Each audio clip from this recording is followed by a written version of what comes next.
City University Television presents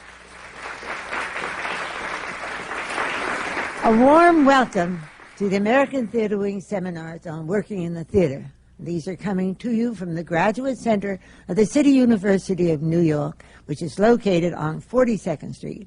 What a wonderful place for a campus. It's brilliant with theater that goes on all over this area, from Broadway, off-Broadway, and off-Broadway. They all come to share the magic of live professional theater.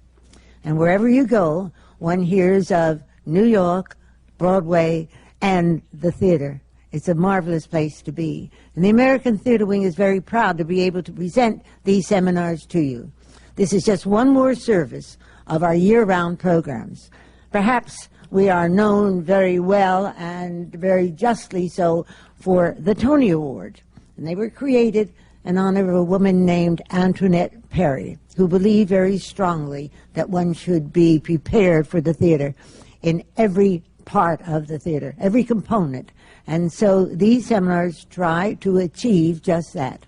We do one on the performance, we do one on the play script and director, we do one on the complete company of a production, and we do one on the resident theater. We also work year-round to say theater to the community. And to the community, we bring, through the theater, wonderful performances to those that can't come to it in our hospitals and nursing homes and AIDS center programs. We bring live professional theater. We also have a program called Introduction to Broadway, and that's exactly what it is. Students from the 5 boroughs of New York City's high schools come to Broadway to see their first show. And this is done in cooperation with the Board of Education of the City of New York, and with the generosity of the Broadway producers. It's a splendid program. It enlarges the thinking and the magic of students to be able to see what it is, or how it is to go to the theater as well. And then we have another program which is an extension of that, and that's Theater in Schools. And we take people from every part of the whole of theater, from the director to the playwright to the performer and to the costume designer, to talk about theater to these young students.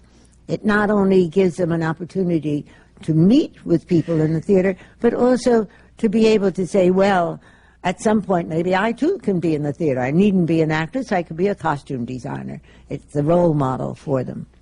And these seminars is really an outgrowth of the Wings School, where returning veterans came to retool and to learn again what it was to work in the theater.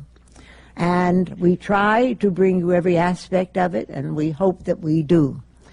I'm Isabel Stevenson. I'm president of the American Theatre Wing, and I'm going to turn this program over to Brendan Gill, who is a member of the Board of Directors of the American Theatre Wing, an author and a critic, and George White, who is president of the Eugene O'Neill Theatre Center, who is a teacher and a director.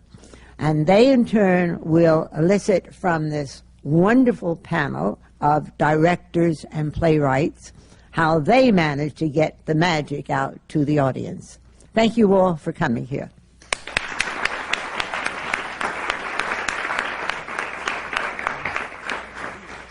On my far right is Greg Mosher. We spend a lot of time on this program observing one another's shoes. Greg looks as if he just walked down from the Adirondacks to be on our program. He was for several years the director of Lincoln Center Theater and is currently bringing us David Mamet's play Cryptogram.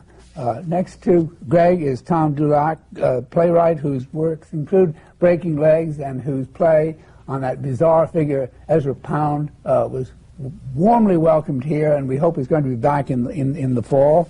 Immediately next to Tom is Scott Ellis, director of the recent Broadway production of She Loves Me, and current director of the play, the great Turgenev play, A Month in the Country. And next to me is Keith Glover. We had a Glover yesterday, we have a Glover today, whose work Dancing on Moonlight is currently playing at the Public Theater, and whose shoes look as if they are fresh from Le Cirque or 21. Good for you. George. Thank you, Brendan. On my, or downstage left is Jack Tantleff, who is president of Tantleff Office, of the Tantleff Office, a talent agency representing a group of, I almost said electric, but eclectic group of actors, writers, directors, and choreographers. On his immediate right is Lisa Peterson, director, whose recent credits include Scarlet Letter and the Classic Stage Company and Tony Kushner's Slavs. And next to her is Dan Butler, who is a playwright and a performer in the only thing more you could have worse. Sorry, that's I didn't wear my glasses. I don't have my glasses. The only thing worse you could have told me. Thank you. We have a Glover every day. Now we also have a Sean. And next to me is Sean Mathias, who is currently the director of Broadway's Indiscretions. That's a play, not a... Not a what? Not an indiscretion.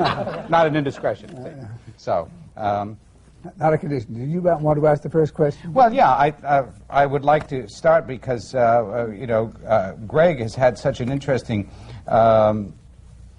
career recently and coming from the Goodman, and I wanted to say, how did you get started? You might tell us that, and then just track what's going on with you recently, because it's a very exciting, I think it's a very exciting history. Thanks. I got started because of writers. I was never interested in working with movie stars or any of that aspect. I got into the theater because of Tom Stoppard and Harold Pinter and Samuel Beckett and people who changed my life. And just by reading their works. It didn't occur to me you could actually meet these people or work with them. They were just people in books. And then when I was 25, I ran into David Mamet, and that changed my life because it gave me a colleague and a best friend, but also a person who was relentless in insisting that the theater begins with work on the page. So that's... And you really, began together in Chicago. We began together in Chicago, and both at the Goodman and at Lincoln Center, they were really Playwrights theaters, and the motto was, the playwright pays your rent. And because the playwright does pay your rent, everybody's rent, and I think the whole theater must always be in the service of the playwright's intentions. In your own training, how did you train? Did you train at the Goodman and then grow out of it? No, I went to Juilliard, I guess, where I didn't learn very much, I must say. But it still wasn't the teacher's fault. I just wasn't ready to learn much. I really didn't learn much until I got out. Mostly I've learned just from reading plays and from making endless mistakes, as I suppose all of us on this panel have. I look back now, I'm just embarrassed by the things I've said to actors and writers over the years. But... And how did you get out to, how did you get to Chicago? If you trained at Juilliard, how did you? To Juilliard, a professor of mine went to Chicago, and I went out to do everything. I was the casting director and the literary manager and the assistant to everybody, and I worked 150 hours a week and was happy every single second. So you were an Easterner going west? Yes, I've always been, and when I came back in '85, it was coming home for me. And what about David Mamet? Does he feel still more Western than Eastern? Well, I think his sensibility is such a Chicago sensibility, but he's lived in the East for 20 years now. And he's like you with your shoes. He's in New England in the woods. Exactly, exactly. Tom, what about you in terms of where you began? Well, I grew up in Chicago, just outside of Chicago, and went to school in the Midwest, Indiana University.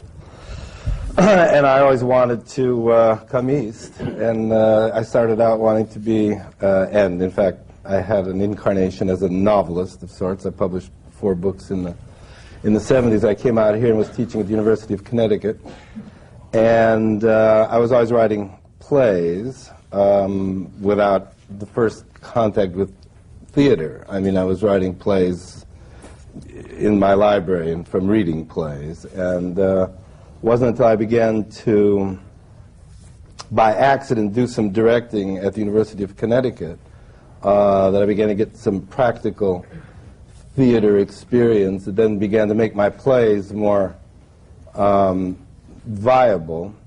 And then John Tillinger picked up a play of mine in the mid-'70s for a reading at the Long Wharf, and that began a 20-year association. And just about the time when my novels were becoming unpublishable, they were getting longer and more obtuse and more difficult in every way. Suddenly and miraculously, Tillinger and Arvin Brown produced a play of mine called Solomon's Child, which the late Frank Rich loved. And that started my career in professional theater. This was in 78, 79.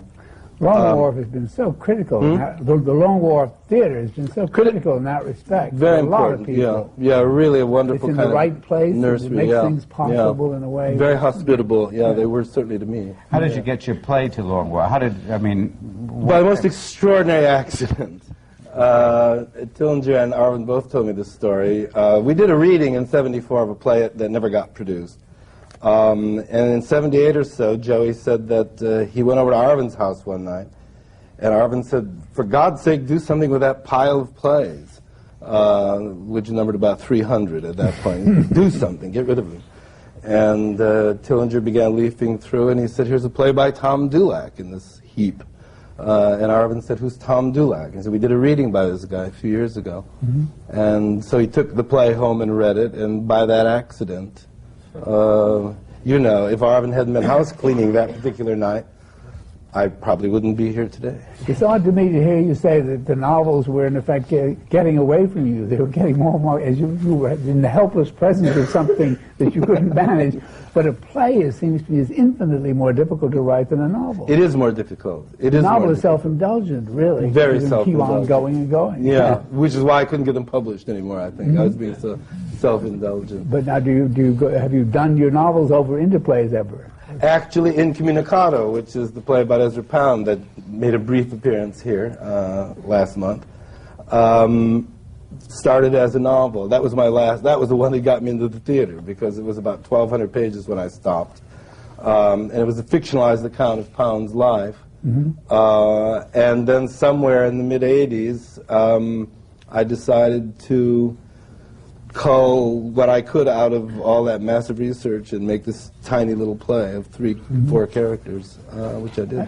There's one thing I think is important to mention now, because it was being mentioned yesterday by some of the actors about how much material there is, how much theater there is in New York now, and there's a shortage of the right theaters for the material we have. So Tom Dulack's play, which received rave reviews, the Ezra Pound play Incommunicado, and could only stay for a short while in a theater, and the hope is now that it can be brought back in the fall when a theater becomes available. But what an extraordinary situation that our richness of opportunity in New York in terms of playwrights and actors and stage designers and everything is now at the mercy of one thing that we never thought we were going to have to worry about, Really? was finding the theater we for thought it was it. going the other direction. Yeah, It's terrifying. We were begging. I mean, we were willing to buy out other plays, other productions, you know, anything to get the play. But it will come back in the fall. I'm sure it will come back in the fall. I have my fingers crossed. Yeah. I wanted to pick up with the playwright. Dan, you are also a performer, which sometimes we have playwrights, you know, directing their work and all. But tell us a little bit about how you started and how you ended up where you are as a performer, you know. And we talked about Bogdosian as one of the few people that, you know, is directing, acting and doing his own work. Oh, I think there are a lot of them, at least out in Los Angeles right now. It's so, you know, when Greg was talking about background, I think from my own experience and from others, I would think anything to get limits away. And I think the way I work is as a pack rat, whatever works for you. I think sometimes you find, at least I hated class too, and I was rotten at it. I'm glad I went through it, but for me it was setting limits on myself instead of opening up possibilities. But that was a part of growing up. I have been an actor since I was 7. I was always led to it. I would get cousins. What were you playing at 7, not Hamlet? Were you in L.A.? Are you from Winthrop LA? in The Music Man. And I've been with theaters, you know, I've gotten away from it, but that's always been my great love, to come back to it. I lived in Manhattan for about 10 years, did a lot of off-Broadway, Broadway. I did a lot of regional theater. I got my training at American Conservatory Theater, the conservatory in San Francisco, then trained with some people here. And then I've been living in Los Angeles for about 4 years. And there's been a lot of theater out there. I was associate artistic director of a theater company. I had written the book and lyrics to a musical that was produced twice in England. And this, right now, The Only Thing Worse You Could Have Told Me, came out of, a desire to stay within the theater, but to talk about a subject that means a lot to me that I'm processing right now about being gay, and to write some great parts for myself. And so it all came together, and I think it's ironic that it came out of Los Angeles, which, when I first moved to Los Angeles, I think living in New York City, you take a great scorn the way you look at Los Angeles, at least in a theater-wise. There's been great theater out there. You have to search for it more, so it's not all on an island. But it's funny that it started as a 6-week run, and it stretched to 7 months, and that we came here, we ran into the same problem with there were no theaters. We had to take over the lease, a temporary lease of the Actors Playhouse, to be allowed to do it, because I only had a small window of opportunity to do it. So I just feel very grateful to be here. It sounds like you also got involved with producing yourself as well, or did you find somebody to produce with you, or how did? That's a whole number Scott, you're doing. Scott Allen is my producer and a friend, and you know, when I set out to do this, I really wanted it to be successful on many different levels for everyone involved, and so I'm very excited that this is Scott's first big venture as a producer. My director, Randy Brenner, it's his New York debut as a director, so that's very exciting. My stage manager is someone we did theater together in Indiana when I was growing up, so it's nice to have a support group and family. And that just keeps you grounded in the theater and what you love to do. So you were born in Indiana, yes, as Tom was. How many more Indianians? It's very impressive. The heartland, yes. And what shoes do Hoosiers wear? James Whitcomb Riley. You say that 3 times. Lisa, okay. I was going to say, how did you find the public theater? We're talking about shortage of theaters. How did I find it? Well, how did they find you? They found me. I mean, it's funny because I think I've always had a certain karma with the public theater. I'm from Bessemer, Alabama, and the first play I ever saw was at the public theater, was Colored Girls, and so the first job I ever had, because I'm primarily an actor, was at the public theater. Mm-hmm. So it was like, you know, this is where I in a sense, I should be at. And being there, it was like, I always liked the shows that they did. And when I finished the first draft of Dancing on Moonlight, I immediately, you know, in my ignorance, thought you can just send the play. They go, oh, this is great, you know, let's do it or not do it or whatever. And I sent it in, and they sent me a letter back. We are not interested in doing this play, you know. And then, you know, I went, oh, okay, you know, this is a challenge, and I went back into writing it. And I had your first play?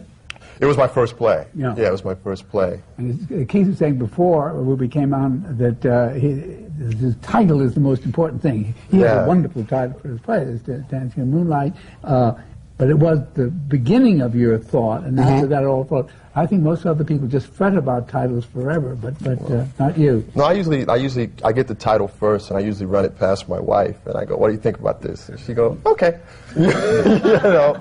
Or she goes, "You can do a little bit better," or something like that. And then I usually, you know, I try to live up to the title. You know? Well, now you came out of. You said you came from Alabama, and what?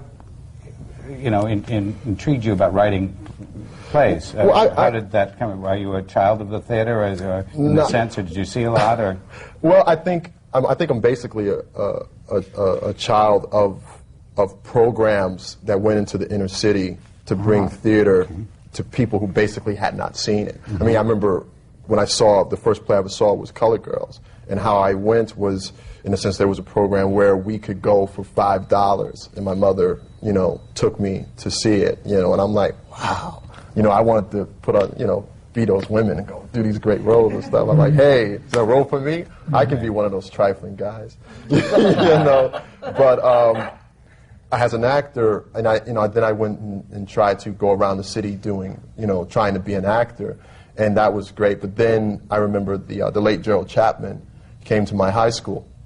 I went to Murray Bertram and came in and gave a seminar, and he brought Herb Gardner and Eve Miriam and Ruth Getz, and they all came and sat down with us, and it was strange because by that time I would always go to the library because there was a cute girl in the library, and I would like sit down and I would pick up a play and sit next to her trying to get the nerve to talk to her and stuff. But then I found out she didn't like me, but I kept reading the plays anyway. But one thing about it was Herb Gardner was there, and I knew who he was, which kind of blew his mind. I said, "You wrote 1,000 Clowns, right?" Yeah. He was like, "What are you talking about?" But then they said, had us write scenes, and we were playing around with scenes, and I didn't know anything, what you couldn't have, I mean, my first scene had like 14 people, in the scene and stuff. And Gerald said, "This is really, I think you have some talent with that." And there was a number of students that he also said, "You have some talent for this." And he asked me, if we could write anything, either a one-act or a full-length play, and send it in for, this was like the first Young Playwrights Festival. And I sent a play in there, which was like 20 characters, it was like not understanding economics or anything like that. And he allowed myself and a number of in a sense, kids from the New York City high schools to see theater. I remember we went to see A 5th of July. We were able to go backstage and like meet Mitchell Thomas and stuff, and to see that it was real people and how it worked. I remember we went down and saw Circle Rep was having the plays in progress kind of thing. And, we had a chance to see like a workshop of a play, and again, a chance to really see a world that we basically hadn't saw, and after that I was basically, hooked. I was starting to, cut school and go see theater, see a lot of theater. My mother said, "Hey, I got this absent seat thing. Where did this come from?"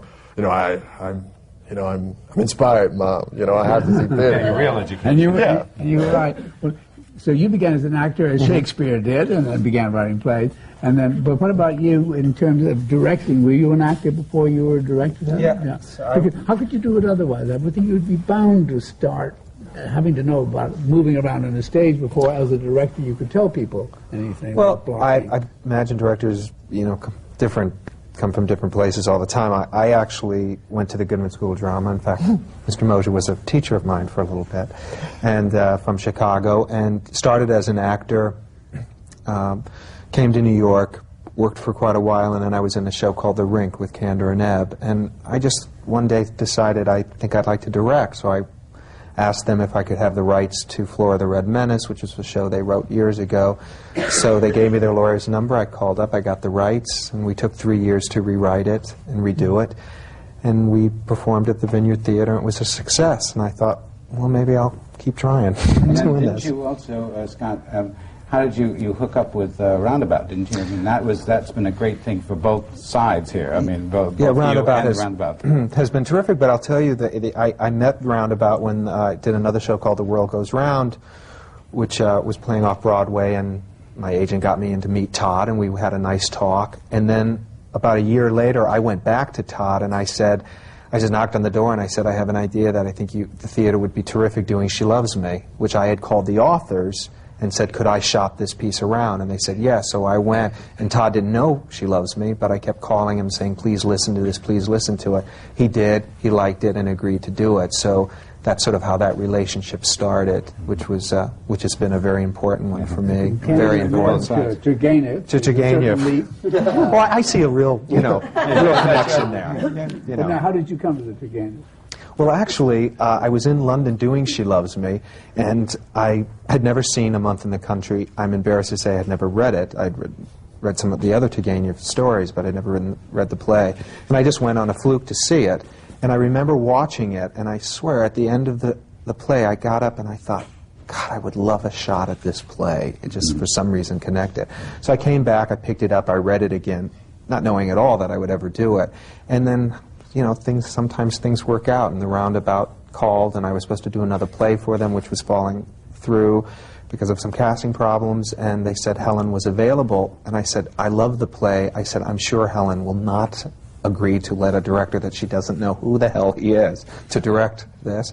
And she was gracious enough to say yes. So now, you had to cut because it is a yes. very long play. Yes. Now, was that part of your yes. duty? Whom did you share that obligation with? Helen.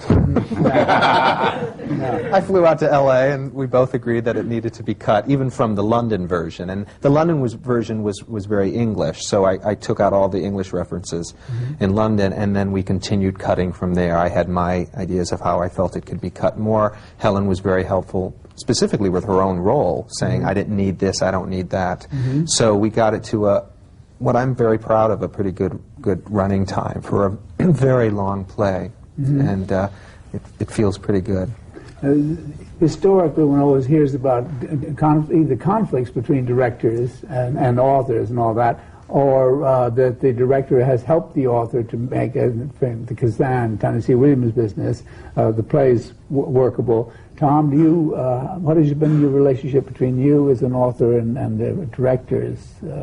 This is, again, very different from writing a novel, where you're in charge altogether. Well, I just directed a production of Breaking Legs in Pasadena, and the director-author relationship was perfect. Funny how that works.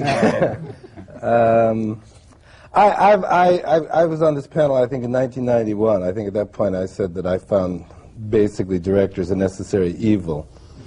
As I get older, I find them an unnecessary evil, more and more. I like to direct my own work, right. And flying in the face of all conventional wisdom on this matter. I think more and more playwrights are directing their work now. Now, historically, in the recent past, Beckett often got involved with the direction of his own work. Does Pinter now direct his own work? Now, give us some other examples. I wouldn't have wanted Tennessee Williams to direct his own work. No, we would not have wanted to see that. Well, David has just directed Cryptogram. I did the London premiere, but he's done it here in America. So Albee directs his own work. I think that, yeah, and many of them feel strangely that it's in self-defense, which is kind of scary. But Lisa, by the way, you are a director in the middle of, you know, an ongoing association with Slavs.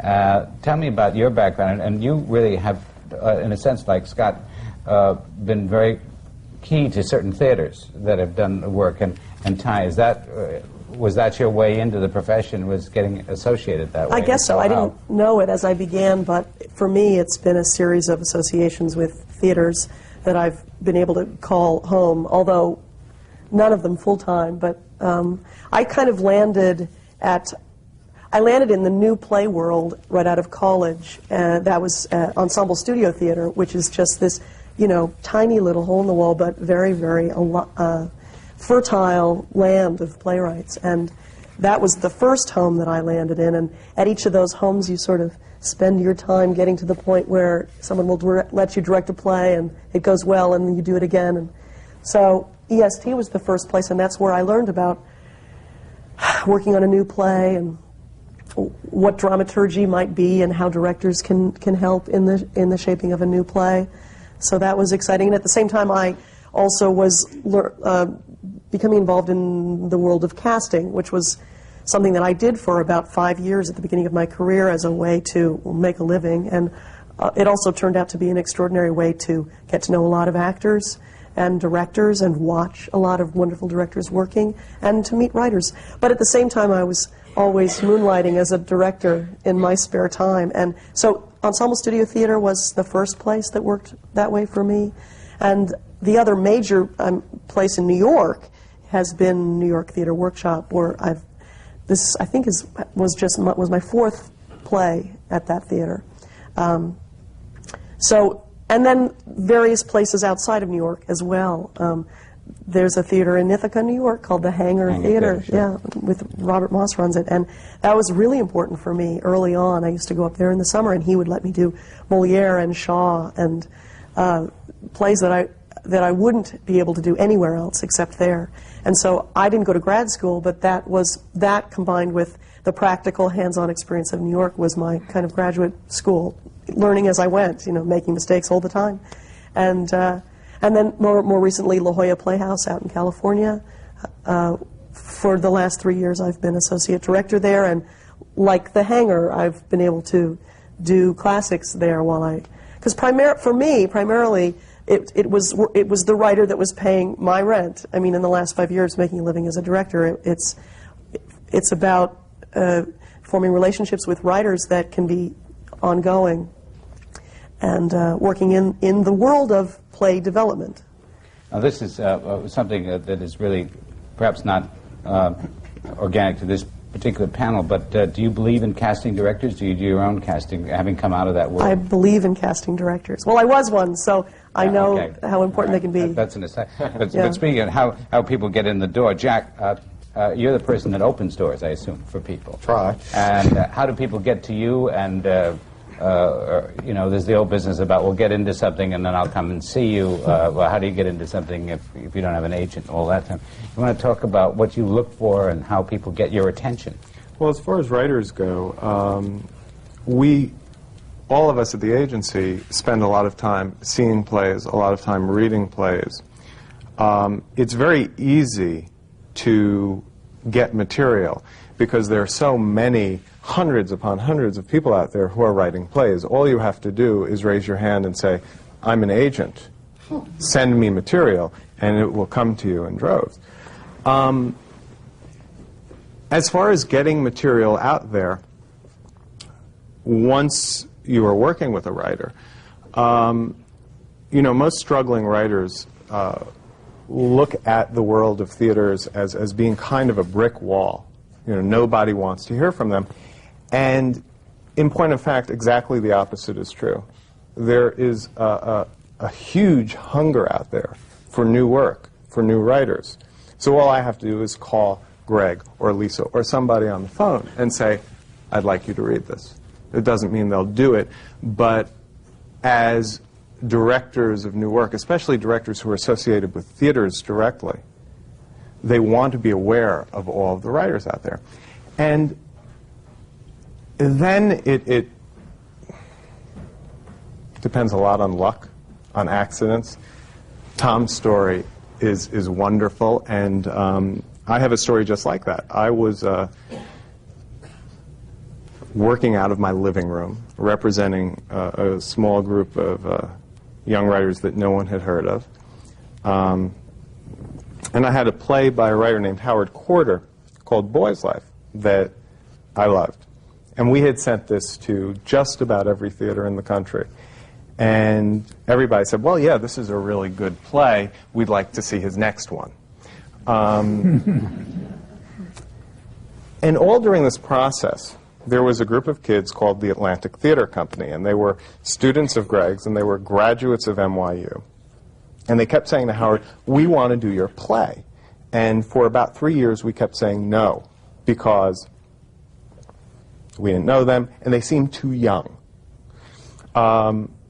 Finally, they said, look, we can get this theater on 42nd Street, and we'll pay Howard $500. And Howard looked at me and he said, look, nobody is doing this play. Why don't we just give it to them? Because we kind of liked them. And so we did, and they were in rehearsal to do the play on 42nd Street. Meantime, up at Lincoln Center, and this was this the first year? Your first or second year? There was a project that was in some kind of big trouble up there, and finally just fell through because of so-called creative differences. And Greg had this hole, and he knew, because of his association with the Atlantic Theater Company, that they were in rehearsal to do this play on 42nd Street. And he called me up and he said, would you think of doing this play up here? You know, this play that I had liked a lot, but had passed on like everybody else. And, you know, it was very exciting. And we kind of just did that. And suddenly, instead of being reviewed by Wilburn Hampton or someone like that, we were reviewed by Frank Rich. And not only reviewed, but we got a rave. And all of a sudden, everybody is descending, not only on Howard, but on me. Neither one of us had any stock at the time, and suddenly our stock was very high. And I was working out of a fifth-floor walk-up apartment, which is where I lived at the time. And even then, I found it very entertaining to witness the kinds of people who were walking up those 5 flights to meet me and to meet Howard. And they were all people who, 3 weeks ago, probably couldn't have gotten on the phone. So Howard was a great, great playwright, and Boy's Life was a great, great play. But beyond that, there were all of these sort of happy accidents that conspired to let it have its debut at the Mitzi Newhouse, and then, the rest was history. Well, one other quick thing. What was your background when did you first get these feelings about wanting to be an agent? I never wanted to be an agent. It always seemed to me to be a despicable kind of career.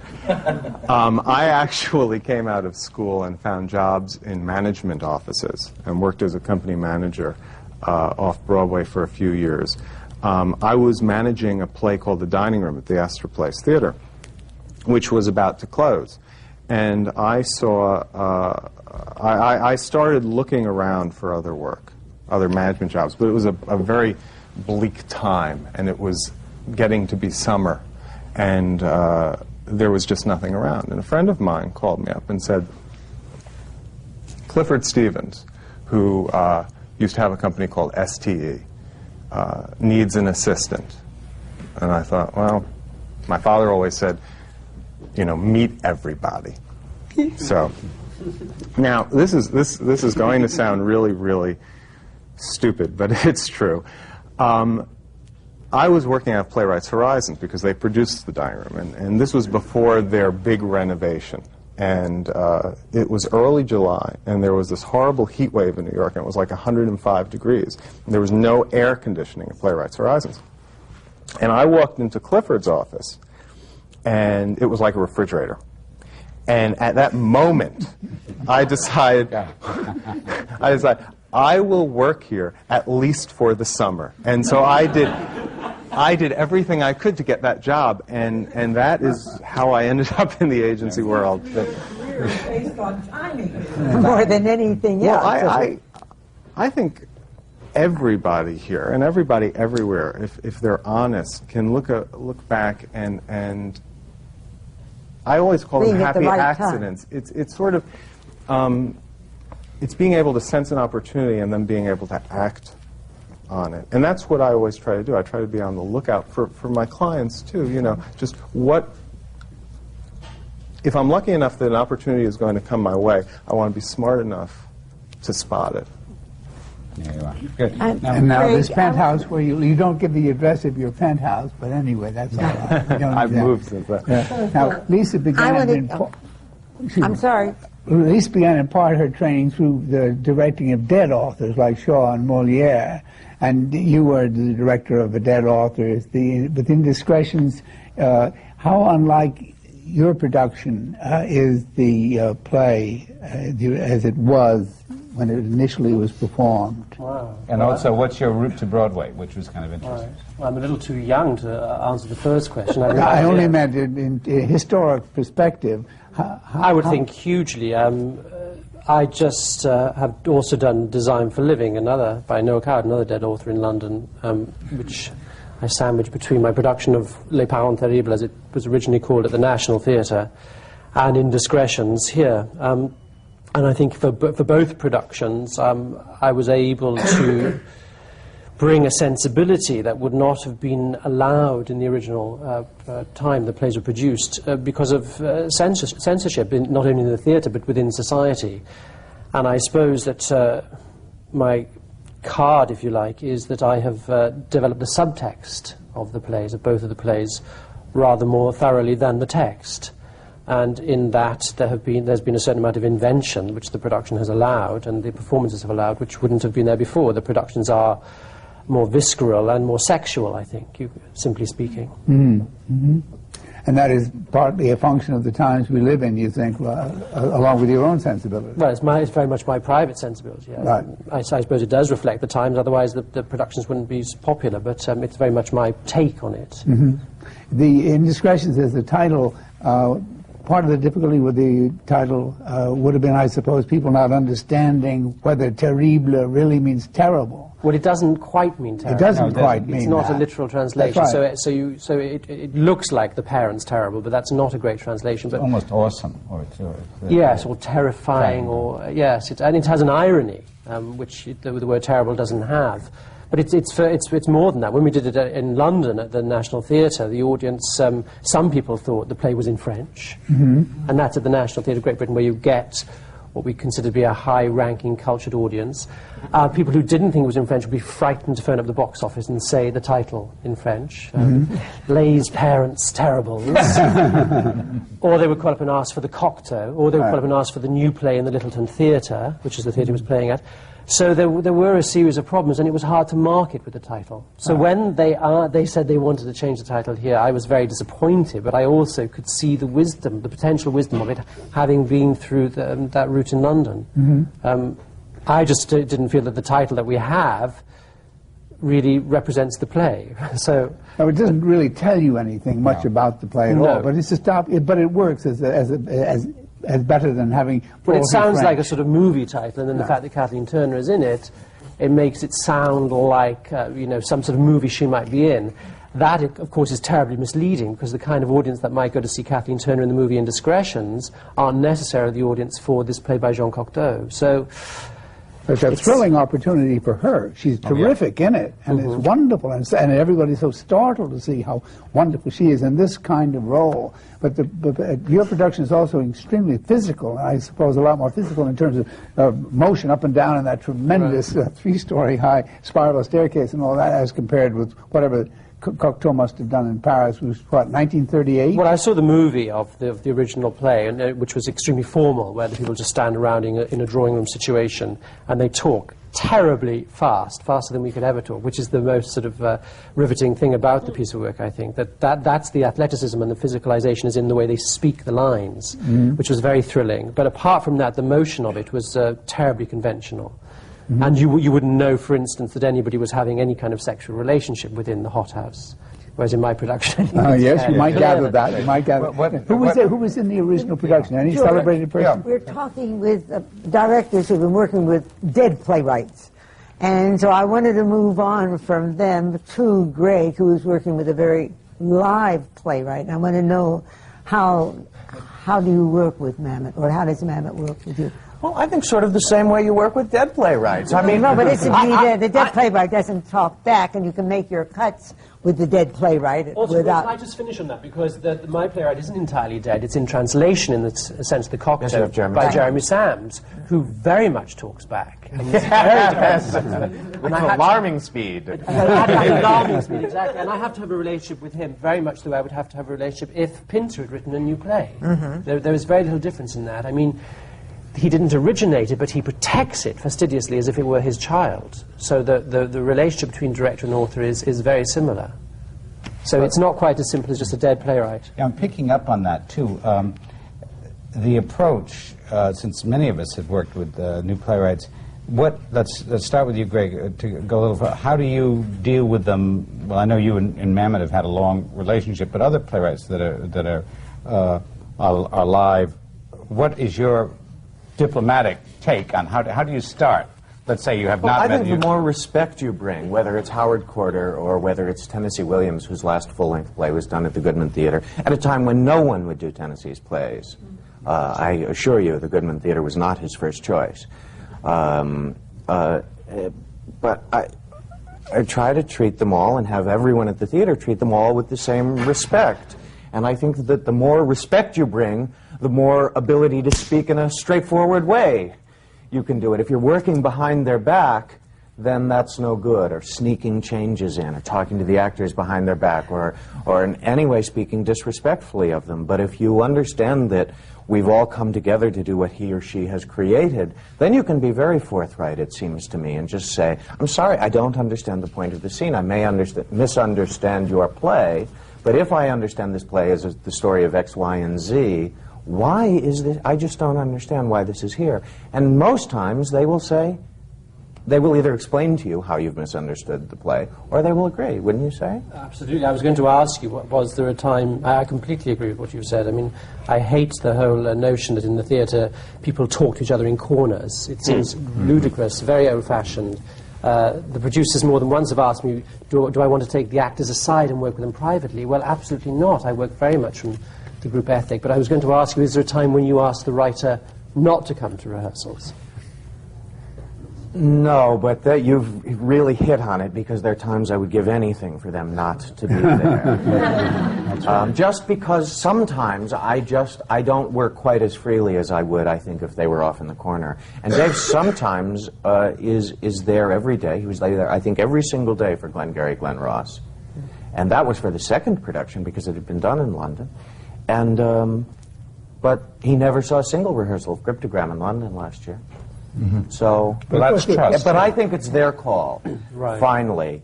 And if they become boring or obtrusive, then you just have to say, I'm sorry, you're being boring. We can't get the work done, because you have to listen more and talk less.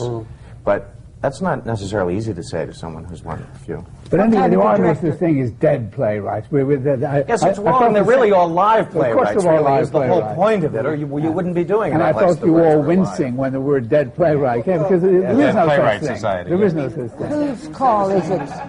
How do you direct? Are you a strong director with your performance? You block out everything and you do not move from that, or do you? No, I think it's always in you talked about the more playwright, but confident. now what about the performance? I think the more confident you get, the more willing you're to let everybody have space. Yes, wouldn't you all agree? Scott, what's your take on that? No, I was just saying, I certainly dealing with Turgenev too, I think you do come with such a respect. I was also fortunate to relook at Picnic a little bit, and having gone down to Kansas City and looking at his original scripts and so forth, you come with such a respect that he is very much, these authors are very much alive. And I was fortunate enough with Month in the Country to find a specialist on Turgenev who would sit with me day after day with his original script in Russian, and I would constantly go and say, what is he saying right here? What did he say? You'd be shocked how different it is in the translations that people have taken throughout the year. And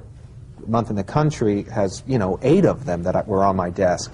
But it was great to go back and hear the author speak and really focus in on what... So I was constantly going back to the original author. And so yes, I do wince, because he's very much alive, and Inge was very much alive when I was working at it. I always felt that. It's the translations that age, isn't it? That's right. Yeah. The original is always fresh, and you need the translations. Yeah. Keith, what is because you're, You're alive. You're alive. And what's your take on directors? Well, it's funny, the director that I have, Marion McClinton, we first met actor to director. And we were working on a new play. And the playwright was really, really just wanted to strangle him. And I saw how Marion basically handled him. And Marion also is a very exciting playwright in his own regard. So we came from that perspective. Has also working with him as an actor, I found out how he worked with actors, and there was a great amount of trust in there. And when we decided that we were going to work together at the Public, I was working with him as an actor in 2 Trains Running in Baltimore, and we said, hey, we're going to do this project together. So in a sense, we were rehearsing another play, August, who has great demands, August Wilson has great demands on the actor, and also in terms of text. And we were looking, he was saying, there's parallels in terms of how dense August is, and also how dense we have some stuff in dancing. So we were talking, in both regards. So when we, at night after, the show would be over, we would, sit around, have a, Coca-Cola and stuff, and we would discuss. And then he would we basically really started from the very beginning of where the play came from. We were listening to a lot of jazz, and we were going through that. So we knew that we had a great shorthand. So once the rehearsal process started, after we had, in a sense, chose the actors and what have you, I took off. because I knew that any changes we would call at night. Because as an actor myself, I knew I would see the playwright in the corner. I mean, I remember when the first time we saw it, a word would come out my mouth, and I would see the playwright go, So I also knew that, and I also know, like myself, a lot of times I'll be like, and I can see the actor looking at me, and I knew to take off and to come there and knew that, Marion would have everything under control. And when I came in there, if there was a problem or whatever, I would say, Marion, hey man, they have a question. You answer that first question. If it's a real serious question, we'll talk about it tonight. Because a lot of times I also found out that when the playwright is there, a lot of times he also becomes sometimes a crutch for the actor. The actor be going, you'll say, well, why did you put this in here? And you'll go, well, I put this in here because this and this and this. And the actor go, yeah, I know, but, Help the actor. Right, and then before you know it, we'll be having an hour-long discussion, and it's not going to help him make that moment. He's not going to help him make that transition, because I know I'm great for that. I'm great for that, to go in there and I'll discuss, the national debt, which is stopping me because more often than not, I don't know my lines. I don't know what it is. I don't know this line. I really don't want to say that. I want Dan to pick up as a performer on this, too. Excuse me. I get in arguments every night with the writer. I was going to say. You're trying to read this stuff. What do you think you are, Hamlet? Going back and forth. Well, August Wilson strikes me as somebody who wouldn't be fooled around with very much. The thing about August is August 1, he's the king. We all, he's the king. Yeah, and he's a tough cookie. And also I think what also about him is that when you approach it, you approach him, even now you approach him with great reverence. And I remember when we did the production of Two Trains, Marion said, I knew August, me and August have sat around, but I'm going to do it a whole different way. I'm going to take out a lot of these monologues, and I'm going to break down the fourth wall, and I'm going to make the audience come into this experience. And we were like, ooh, but you saw it worked. You saw it work. You saw he approached the text, because also he talked to August before he went into production. He said, August, I'm going to make you see something in this play that you didn't see, because I see this, I see that. Because Marion has this great imagination. And August was back there and said, hey, go out there, do it. And, he loved what he did with it. I think that you can't have a reverence to it. And also as a playwright myself, I don't think you should have a great reverence to the work. I mean, the work is important, and it's very important to me, but I know a lot of times the actors will always surprise you. And you have to go there and give them the freedom to make it work or not to make it work. Because a lot of times, it may be perfect, in my room on the computer. I'm like, making that, this monologue really, really work.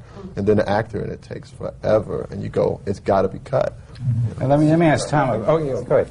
No, it's been great being on both sides. It's wonderful having been an actor and working on premieres.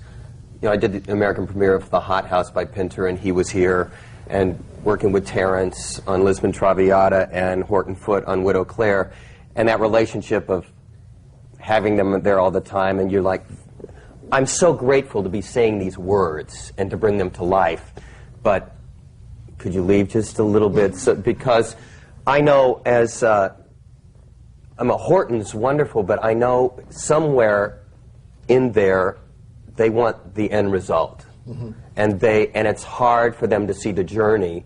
And as an actor, you need to fall on your face, and you need to be given the expanse to fail, to find the way, and say, we'll probably get to the same end point, but let me be foolish. And it's hard sometimes because I always felt with Horton, it was like Grandpa Walton was around, and that's someone I loved dearly, and I loved his words, but it was like you couldn't misbehave. And but I learned so much as an actor, and then when I wrote the musical that was produced in England, it made me feel good when actors came to me and said, the changes you made, that's what I needed. Why did you go to England to do the musical? It was never produced here.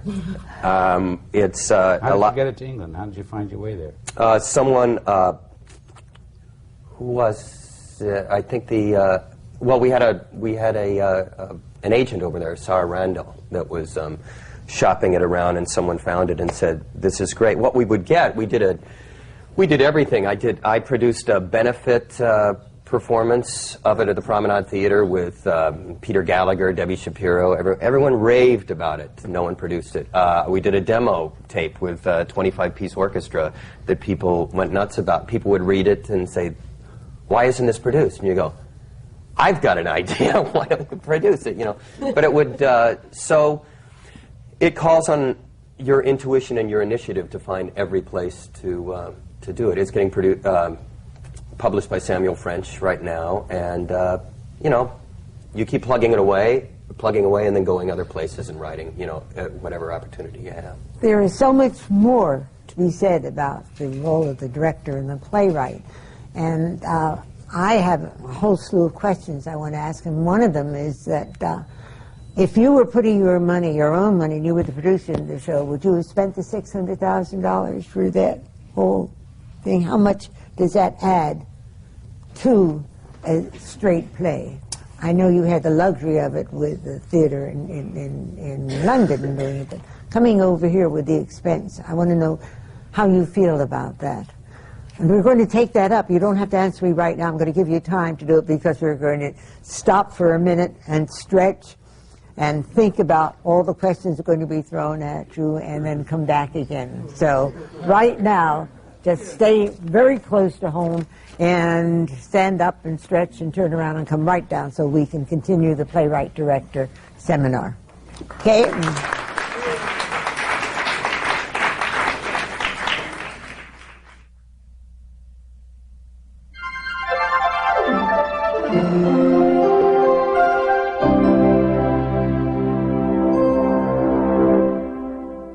This is CUNY TV, Channel 75.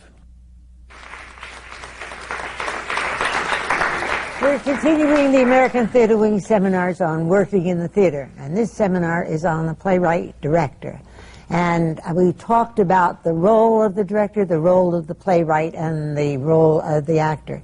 I just had a little private conversation with Greg here, and how it is to work in the theater as a means of supporting yourself. Is there enough money? Are there enough directors? Are there enough jobs? How do you support oneself in the theater as a director? I think probably the most alarming thing in the American theater right now is that for 25 years the not-for-profit theater movement has grown and flourished to the extent that there are a group of theaters producing a lot of plays and a lot of administrators making a lot of money. I mean, by a lot of money, I mean a middle-class living.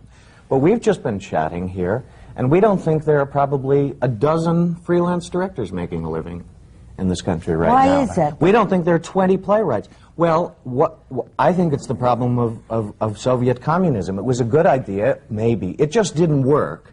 And the proof that it didn't work is that we don't have 50 working playwrights and 50 working directors, and that these people, because of their passion and their commitment to create, have really sustained these not-for-profit theaters. And that, I really think, must change if we're going to have a healthy theater in this country. It's just nuts that the playwrights can't make a living, and the actors can't make a living, and the directors can't make a living, and the fundraiser is driving a Lexus. This is just nuts to me. And, I think that's absolutely true. I think it's a very, very dangerous... I mean, you know, there was a time when there was no such thing as theater administration in any drama school in the country. That's right. And then it came along, and it has created a group of very interesting accountants, but not artists. And I agree. I think it's why shouldn't every not-for-profit theater, regional theater in this country, have a playwright who's making, say, as much as the general manager? Why not? How about a freelance administrator who goes from theater to theater? Well, exactly right. And this is so easily changed, but we have to accept that there's a problem before we can change it. Yeah. And it's one of the reasons I left the theater 3 years ago. I just couldn't bear to be part of that system anymore. It's so hard for those theaters to get funding that they have to put all their resources into finding money. As you know, I mean, running a theater nowadays is like not doing a play. It's like running a corporation. Right, but how do you get your money? If you're the signature theater company, God love them, they just devoted themselves to a season of plays by Horton Foote. Their writer won the Pulitzer last night. All of our congratulations to him. Are they going to have an easier time raising money next year? Yes, but it was their dedication to Horton Foote. But he wrote the plays, for Christ's sake. That's where the money's going to come from. One of the big problems is sort of a problem in the country at large. Things have become so conservative. Regional theaters are afraid to offend their subscribers in any way, because all around us regional theaters are failing every single day. And so, whereas 10 years ago there was a lot of theaters that were doing a lot of new plays by writers nobody had ever heard of. Now there are a certain number of theaters who say they are, but in fact they need known quantities. They need known quantities, and they need known quantities that are writing plays that are safe. Very naively, when I started representing writers like Marcia Norman or Lyle Kessler. I assumed that when these writers would write a new play, people all around the country would say, okay, we'll do it because it's Marcia Norman or it's Lyle Kessler.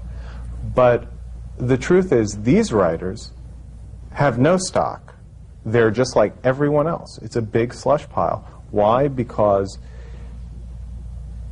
if Lyle Kessler writes a new play, which he did, called Robbers, that was produced at Seattle, that is aggressive and contains nudity and is disturbing, what happens after Dan Sullivan directs it there? Well, again, everybody says, this is a great play, but we're a little bit nervous about it. We're very lucky because all of a sudden, the play is going to happen again next year at Long Wharf. But it's been 5 years of struggle. And the fact that he wrote this play, you know, a nanosecond after Orphans, I mean, it really, right on the heels, didn't do anything for it. Because the whole environment of what was considered safe and acceptable has changed in the country, and young writers are writing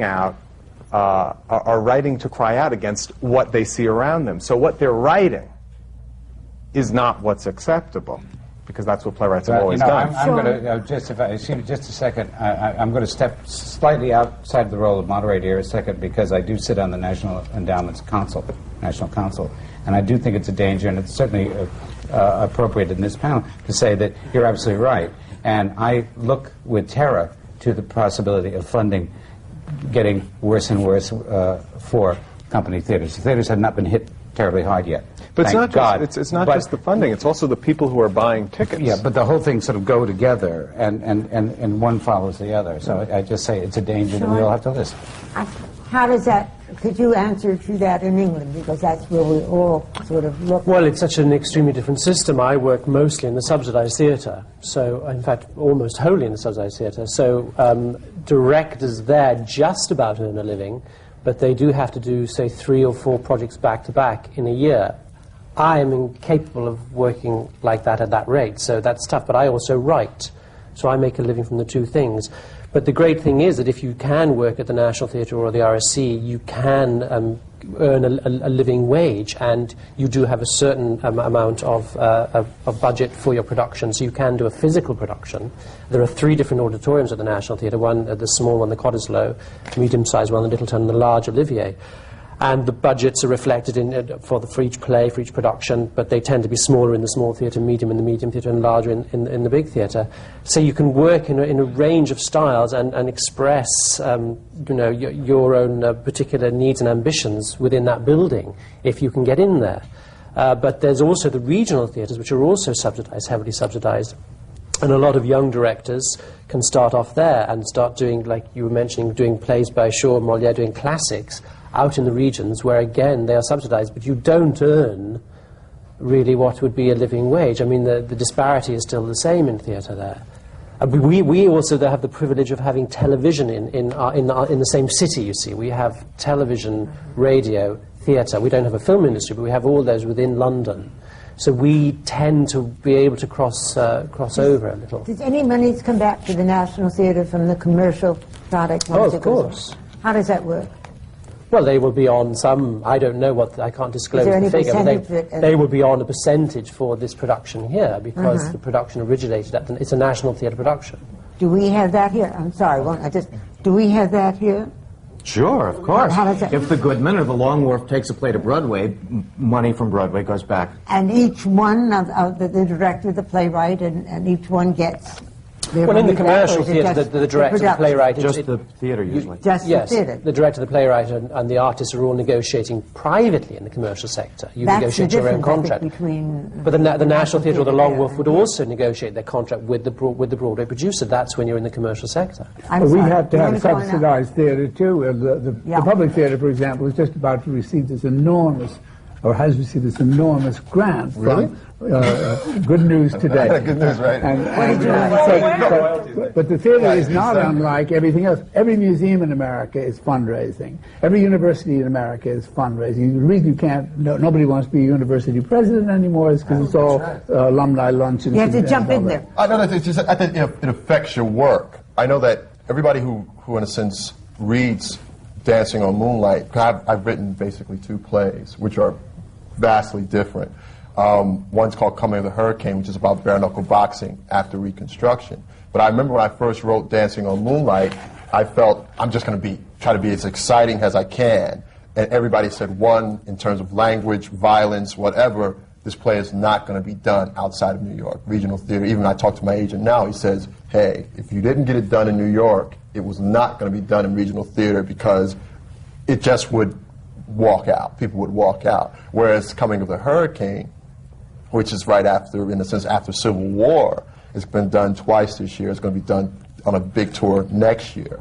But I know it affected me as a writer because now, I remember after I had a whole stack of rejection letters, which basically, this is a really great play, good luck in your playwriting career, And I said, I remember I was sitting down with my wife, I said, I'm going to write a play that's going to get done, And that meant language. Making compromises. It meant a great deal of compromises because also has, in a sense, an African-American writer. I knew that also going out into the regions, there was a lot of material that basically I could not go with because it had to be something that, in a sense, would be universal.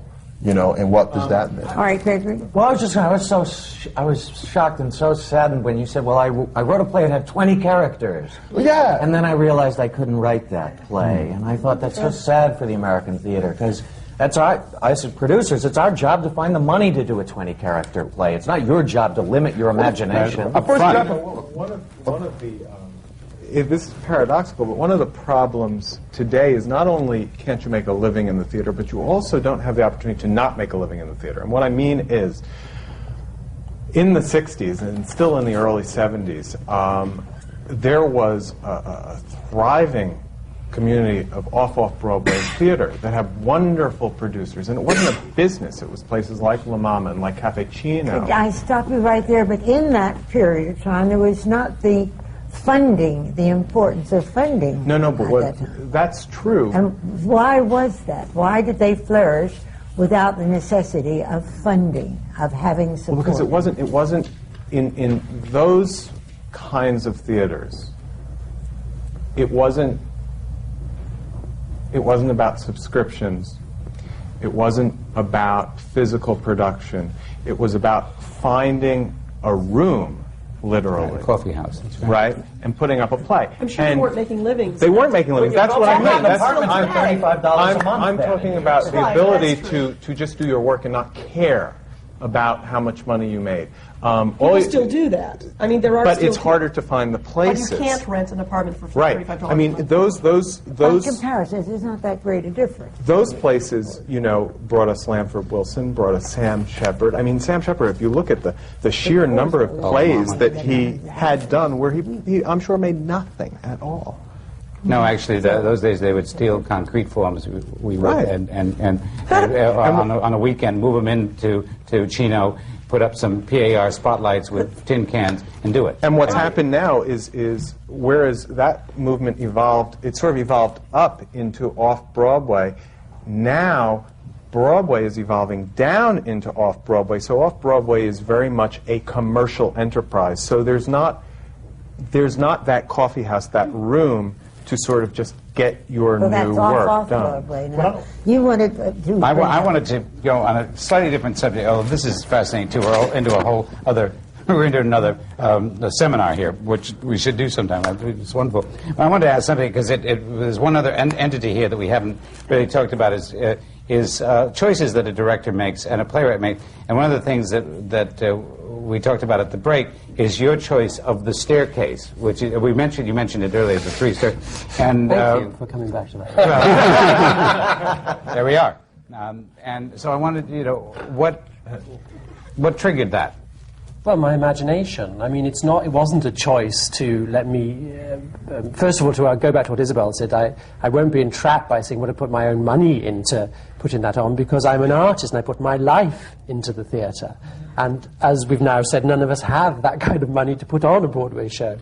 I was working at the National, where the budget in the Littleton was enough. This was a 2-set play. The staircase was not the center of my attention from the beginning. It was a 2-set play in the second set, in which a spiral staircase was rather important. I took that to an extreme by making the staircase very tall. Why? Because the play is a heightened play by a stylized writer. So I was doing something which I thought came from the writer's own style. I wasn't trying to impose my cleverness on it. My imagination took it further than someone else's might have done, that's all. When it came to be done on Broadway, the cost of recreating those 2 sets was much, much higher than in England. This comes down to the whole setup of how expensive it is to build things here, how expensive the labour is here, how expensive the materials are here. And this is one reason why the theatre, physically, that aspect of it is more expensive. Now, I can also go... I had just done a production of Uncle Vanya in the Cottesloe Theatre with just the actors, with absolutely no setting. I am not in great need of being stuck in visual theatre. But the theatre has a duty to express all aspects of art and imagination, and that comes from the writer, from the interpreters, the actor, and potentially from music, lighting, design. And if you can put all those together and have a wonderful, rich experience, that's great. The theatre mustn't only be that. It isn't got to be that every time. And there is a whole new movement at home of directors and designers. These are the big, new, creative teams working together. And yes, to a degree, it is quite conceptual, and sometimes it's very exciting, and sometimes it seems a little unnecessary. But it's great that visual theatre is happening as well. I don't think we should put it down at this point. You know what? That's the only depressing thing about it. And I saw the production, it's brilliant. But if you would have started that over here, you wouldn't have been able to do it. That's the problem, because artists, they would have told you no. That's it. We can't afford that. They did tell me, they told me no at the National. They did tell me no at the National. I just put my foot down. They kept saying no, and I kept saying yes, and I won in the end. But I mean, that's so great that you have the opportunity to do that. I'm just saying, here in the States, it's so much down to the fine line of the finance and the money and stuff. And I know, having gone through what I did with Month in the Country with a set, and the struggle to get what I wanted up there, and it's just, I'm just agreeing with you that just artistically, an artist, a director, should have the chance and the right to say, visually, I see this. This is important to me. I want this. This is what. And so many times we're batted down and saying, you can't, you can't, you can't, you can't. And, after a while, you just sort of drag around and going, well, God, I can't let my mind fly here and imagine something. It is. We come back often, and it is to the business of cost. And for some Broadway sets, it costs the same as building 2 or 3 houses in suburbia. I mean, we're talking $600,000. You build a couple of houses for that, for what it would cost for a revolve and some canvas and a couple of flats, really. Your house in Cryptogram would not cost very much, even. No, it would not. How's good a staircase, then? Another staircase, we have to go to questions now, and there's so many unanswered questions on the platform, but we have to start now. Maybe we can get some of them answered now. What is your question? Hi, my name is Margot Evan, and I'm an actress, and I want to thank the panel again for all their input and honesty. This question is directed to Lisa Peterson. Do you still feel that there's a difficulty for women to break into directing today? I've been really lucky. So that's the first thing I always say, is that I've never felt personally that I was held back in any way. by being a woman. But every once in a while I look around me and I notice that I'm the only one, or that there's only a few. And, you know, Emily Mann sort of referred to this in the New York Times the other day. I'd like to think that it's getting better bit by bit. I do think that people think that women can, at least in America, that women can only direct a certain kind of play, and that is changing slowly. I think that people have to get used to the idea that women can direct plays, that's all. And I think they are. They've been doing that all their lives, haven't they? Haven't women been directing all the time? Of course. I think that's changing. It is changing, slowly though. My name is Charlie Riddell. I have a question for Scott Ellis, because you brought the point up, but anyone who has something to say should, I guess. How do you, when you're working on a play that's been translated from its original language, how do you know which translation to pick so that you stay true to the original text? I was fortunate that, again, I went back to Turgenev's original piece. So I always had that in front of me. And then I would look at all the other translations, and we would take something specifically of what Turgenev was actually saying, and then I would go to another translation. And a lot of it was with the actors, because the actors would say, well, this is not comfortable for me. And I said, well, let's go to this translation and see if it's a little more focused on what Turgenev wanted to say. Is this better? Because the actor would be able to say, well, this doesn't sound right to me, I can't make this work. So it was a puzzle as far as that was concerned. But I was fortunate that I had a piece that had been translated in so many times, different times. So it was, in that sense, it was easier. I wasn't working with just one. Do you read Russian? Oh, yeah, fluently. No, but you know what? You said you went back to the original. No, I had the woman there who wrote, but, you know, who understood, who speaks Russian, so she was there. You can go back to the original Russian, even if you don't read Cyrillic. If you look and you see that Varya's line goes, thing, thing, thing, then, and the American translator has written, yes, well, you know, I was walking down the street and I noticed that as I looked up at the sky and I saw 11 birds coming at me, that person has gotten carried away. Exactly. And so emotion comes from rhythm, right? I mean, that's so much of the time. And if you can get the rhythm of the translation right, then you can, then you're on your way. And, you know, the famous Constant Garnett translation in War and Peace, I guess, but I digress. You sense that that's not what we want now. But you know, it's also... But you probably did get the rhythm right. It's also interesting because I found in the original his ... dots, which were not, again, we went back and looked at those ... dots, and that made a huge difference. Also, he only put in a very few stage directions in the original. And, you know, you're always taught to scratch them out. But when you went back to the original, you thought, I realized, oh my God, he's very specific here, what he wants. And I tried it, and of course it worked. It worked great. But it was, and he didn't do many of them, but those things that I would not have found in the other translations, but going back to it. So it's fascinating. Hi, my name is Will Garcher, and I'm an actor. I thought it was an interesting point that Mr. Butler brought up earlier about that sometimes the playwright will expect the final product from the actor right away. For the directors on the panel, what is it that you expect from the actor going into the first rehearsal? Where do you want the actor to be at when you start? Well, am I to answer it? Sure. You have the best eye contact. I do, yes. I expect absolutely nothing. No. Really, absolutely nothing, no. I like to sit down and work on the text for about 2 weeks without anybody playing or interpreting or bringing anything of their own roles to our work. I like to explore the play. And I do a lot of exercises, physical exercise as well, because I like my work to be very physical. And all I expect the actor to bring is commitment to that, but nothing in terms of results. Lisa, what do you think? Yeah, I would agree to that. I mean, a certain amount of intelligence and openness is important, I think, for an actor as well. And I think it's nice if an actor has an opinion about the play or about the world that they can kind of throw into the pot. I mean, because every time you gather a group of people in a room to work on a play together, you're creating a small community. And so it's nice when an actor is able to voice an opinion and throw it out there. One thing, too, is going back to the producer also, I think producers have to start understanding that the rehearsal process is the most important thing. To try to put a show up in 4 weeks is ridiculous. To do Turgenev in 3.5 weeks is close to suicide.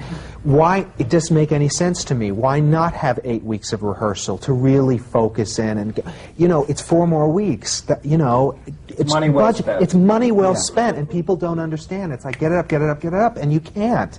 And if you, so to speak, and if you could, I would, but I can't. So to say you have 2 weeks, I mean, I've never had 2 weeks to sit around on a text. I would love to sit around on a text for 2 weeks, and it should be 2 weeks. Well, That's I just exactly. don't work any other way now, so I choose not to work rather than work in the conventional way. At Lincoln Center, I started asking the directors how long they would like to rehearse, and they always thought there was a hearing problem.